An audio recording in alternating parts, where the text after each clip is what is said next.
Hey everyone, and welcome back to the off-season. So excited to welcome in our next guest. He is a Hall of Fame columnist, Rick Telander, now joining us for Fox 32 Chicago, writing some stories and columns on the website. And we got to talk about the story you released this week, because when Colston Loveland was drafted, everyone was talking about where this guy came from, Gooding, Idaho, and you actually made the trip to the town of, what, 3,800 people? That's right. That's right. I counted them all. No, thank you for having me, Cassie, first of all. But Gooding, Idaho, nobody knows anything about Idaho, but it goes from Canada all the way down to Utah.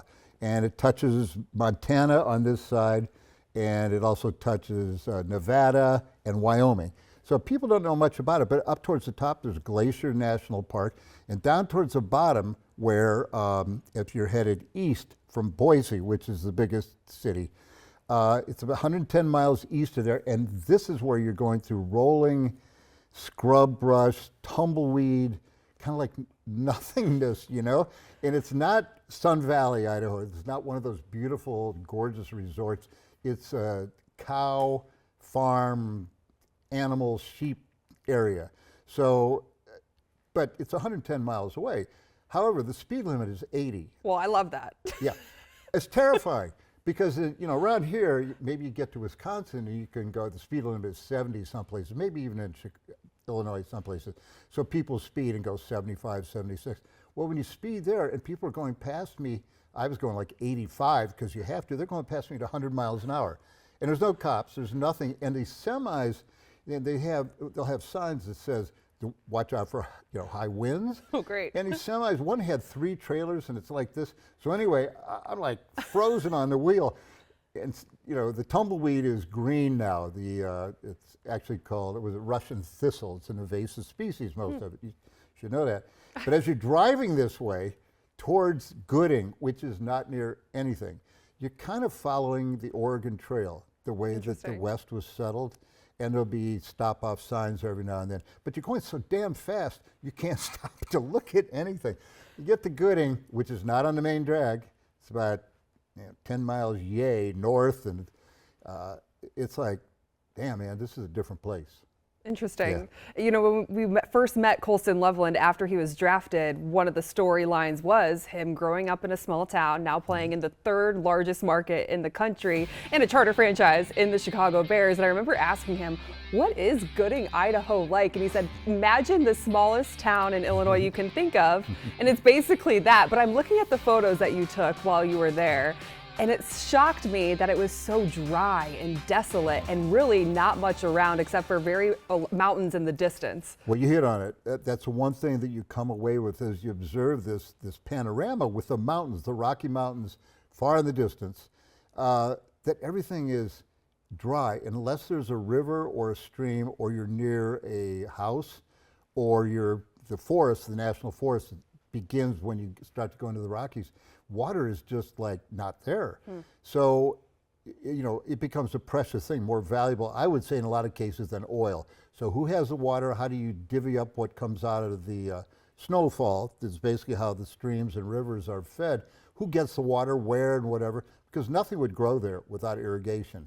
And it really struck me. It's over 3,000 feet in elevation. It's not as high as Denver, but it's in between. And I just tried to envision Colston Loveland, this little town. Now, he's not seeing some tiny towns in Illinois. You know, there's some dinky ones that make Loveland look like a metropolis, okay? I mean, not Gooding look like a metropolis, because it did have a pizza place, you know. And the essentials. Yeah. Yes. And it had a Sinclair gas station, which was like that dinosaur. I hadn't seen one of those. You only in a see long those time. in small towns. Yeah.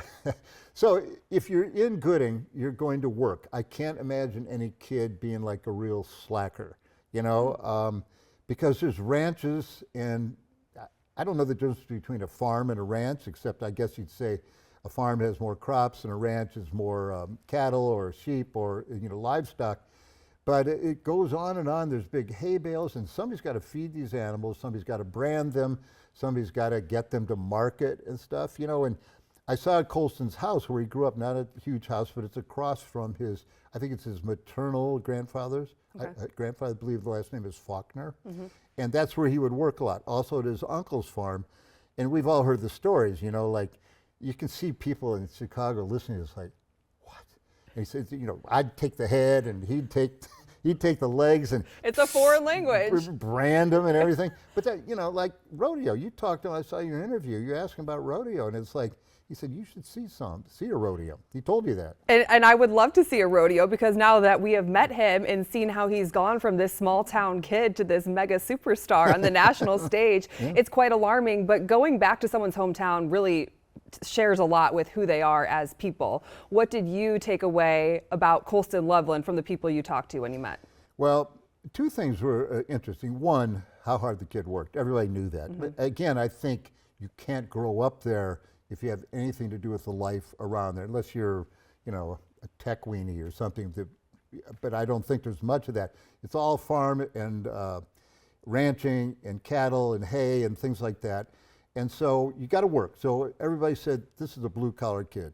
This is it. This kid, you know, when he had to wrestle the steers and brand them before school, and he could go home and sleep and miss the first few classes. That's like normal stuff. That's life in Gooding. Yeah. That doesn't sound that bad either. No, it doesn't. I used to miss the first few classes just because I was tired. Yeah, if I had math first period, I'd be like, oh, I'll go brand some cattle. I'd say, Mommy, I'm so tired. You have to let me. I'm sick. She'd say every now and then, Rick, that's okay. But I wasn't branding cattle. But I could see doing it if I grew up there.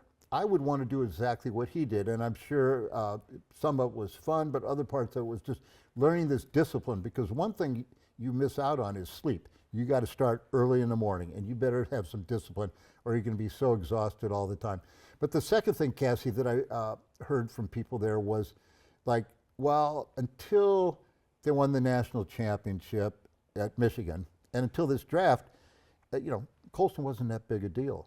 And I said, even like in high school, I said, no, you know, he was good, but they weren't, 375 kids in their high school. So this one guy, the UPS driver I was talking to, he was fun, but he played football like, 18 years before, and he would have thought he was still like, he wasn't a huge guy, but he was a defensive back. And he was the one to kind of lay the lumber on Colston. He was from Twin Falls, Twins as they call it, which did have a great big high school. I looked up, it was 5A. And he said, our ninth graders beat Gooding High School. So maybe some school allegiance there. It never ends, you know, like glory days.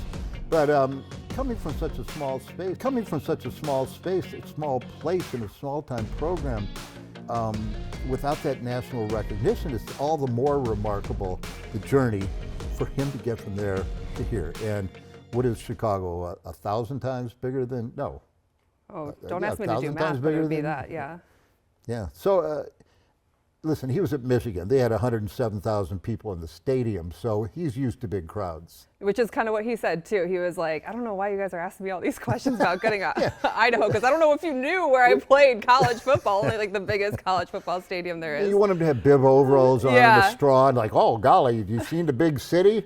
Gomer? No, he's not like that at all. He's best I can tell, very worldly. I did appreciate when he did walk everyone through the whole rodeo situation, what it was like being a kid and doing that. And I think he seemed to have a lot of pride that he grew up that way and that he was involved in something different than, I mean, Cole Kmet, who grew up in the northwest suburbs of Chicago, can't talk about his involvement in rodeos, going to St. Viator High School. So just the differences that shapes him to who he is. And I feel like Ryan Poles really appreciated that about him, talking about the barbed wired hands. And I think you heard some stories about working with barbed wire too. And it's just part of growing up there. Yeah, you're right. I mean, and he will team up with Cole Kmet. That's the thing that I think a lot of us are looking forward to, is seeing how Ben Johnson, who seems to like two tight ends, because I always thought Cole Kmet is a great tight end.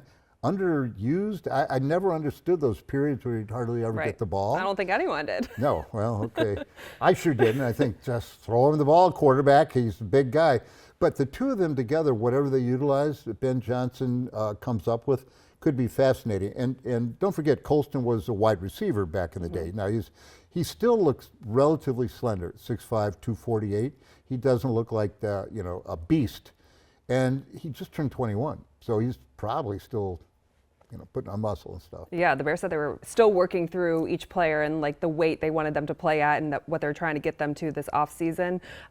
Just from a journalistic standpoint, I always nerd out on this stuff. Your storytelling process of driving there, probably not knowing what you're going to run into and who you're going to come across, and how it starts to unravel and you start to meet person after person after person, and it all comes together. It's interesting that you bring that up because I've been writing sports in some way for 54 years. That's incredible. This is like dinosaur time when I started. But I started freelancing, then writing for Sports Illustrated, and then writing for the Sun-Times for 30 years, and now I'm doing this. And along that way, all I've been doing is learning how to do my job. To this day, I'm still learning. And the one thing I've found, and I got some great advice from people like Dick Schaap. He was at Sport Magazine, and I would do freelance stories from him. And then the editors at Sports Illustrated.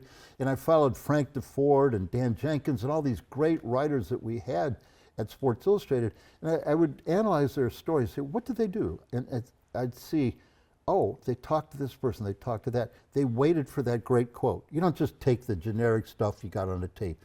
You wait for the person to say, that was big as a house. The guy's big as a house. You wait for him to say, he's big as a fat man in the circus. Something like this, something that's a little edgier. And the other thing I learned particularly from Dick Schaap, was go to the place, go there, just be there. It doesn't matter what it is. You talk to them on the phone interview, you don't see them. Even getting them out of their natural surroundings, you're gonna get an artificial response to a lot of things. But when you see people on their home turf, whatever. And the city folks, or the town folks in Gooding, I knew that whoever I ran into would have some vested interest in this and would know certainly about Colston Loveland. And I like people, so I like engaging them in conversation. And I got to say, the people in Gooding were very friendly. They're all busy. There was nobody. Didn't have much time to give you? No, they did. The guy works putting tires on at the whatever the tire company. He's filthy. He's got grease all over him. I got to go. And the UPS guy, of course, they're like on the clock, man. Somebody's following them. But there was a woman I talked to, a couple other people in stores, and that just going up and down Main Street, which, by the way, is like a 4-lane highway. Don't cross it. No, crossing your own risk. I don't know that I wrote that there was no stoplight in Gooding, but I don't think there is. There's one before you get in to Gooding, and then there's one at the other end because of a railroad track. But it doesn't flash unless there's a train coming. So you want to go 100 miles an hour, 80 miles an hour through Gooding? You can. Wow. So you should when you talk to Colston, ask them about that, if they were really careful crossing. If that was the number one rule you learned growing up. I was going to ask you, since you have been there, if you had a chance to sit down with Colston Loveland, what would you want to ask him? Oh, man. First of all, I wouldn't treat him like a freak because he was in a rodeo, or he liked rodeo. I think it's cool. I've seen rodeos, and those guys are the toughest humans. And being around animals and being out on a farm, I remember a buddy of mine and I were traveling across the country when we were late teenagers, went all the way around the country, 10,000 miles, and we had a VW van, and we would work for money, for food, and we baled hay in Colorado before he got to the mountains, so it's just flat as can be, and working in the field like that, and first day we didn't have gloves, and hands torn to shreds, and then the farmer said, hey, you might want to get gloves, boys. So we did, and your muscles ached, and it's the methodical, the boredom, the monotony of it, but there's something about the reward of it. And I would try to talk to him about that, how he felt doing these things, the parallel between working on a ranch and football. That's what I'm fascinated by, and also I would just talk to him and let us see where it went, find out what kind of guy he is, So you're not concerned about any of the blocking habits because this guy worked on a farm. Now, I think he needs to work on his blocking a little, is what I've heard. Is that true? I've heard both sides. Probably depends on who you ask. Listen, does anybody want a tight end just because they can block a defensive tackle? No one wants some touchdowns. Exactly. That'd be fun. You just get some huge guy if you want a tight end doesn't do anything. we're expecting to see him to be like George Kittle, and he seems to love Laporta. Seems to really have honed in on the way he plays his game. Less so Travis Kelce, who's just a really, you watch Kelce go down field and just kind of turn around and feel the opening, and he's just huge. Right. He's got to weigh way more than 250. I would imagine so. Yeah. So I think, Cassie, if I were to talk to him, and I hope I do get a chance to talk to him, I would ask him about that ranch life and not just like, oh, wow, really? Cows? I grew up in Peoria, so we had cows around. We had cornfields, soybeans. I know about stuff like that. we call not like pallet Central time. Illinois. We call that small town Illinois. That's what I was picturing when Colston Loveland said to picture one of the smallest towns you've been to. Listen up, we had 7 high schools in Peoria. Okay. All right. Maybe more like Champaign. That's what I'm familiar with, or Decatur. God, those are like those are hick towns compared to Peoria. Yeah, they are. You mentioned just being a journalist and writing for 54 years. One of the most important things is talking to people and going to the places. Yeah. I mean, Gooding, Idaho is not, you can't find that on a map very easily. So what are some of the other places that you remember being just small towns that you find yourself in to find these stories? Well, I have to dig back. But first of all, the reason I went to Gooding, first of all, I was going to Boise because my daughter lives there, one of my daughters, and son-in-law and 2 little grandkids run around. They're hilarious. You didn't bring the grandkids on the story? No, nobody wanted to come with me. I thought maybe my son-in-law would, but nobody wanted to. Nobody wanted to get on that 80-mile-an-hour highway.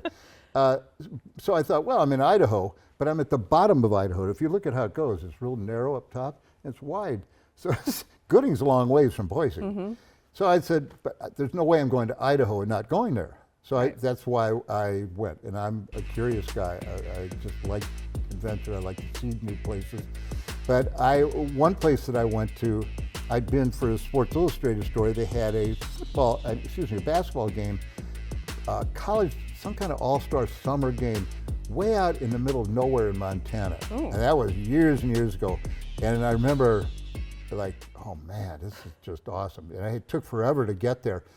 And the other thing I remember about cars and speed, this is back when there was an oil embargo in the Middle East, and Montana at that time, there was no real speed limit.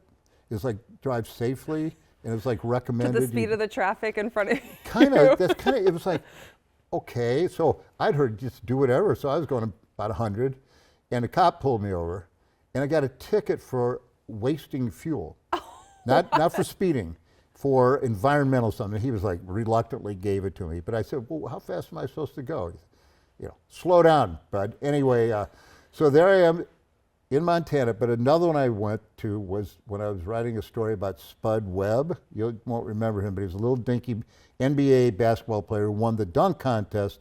He was still in college, Midland Junior College, Midland, Texas. Okay. And I know you've been to Lubbock. Yep, spent some time in Lubbock. I've been to Lubbock, and it's like, nothing. It's nothing.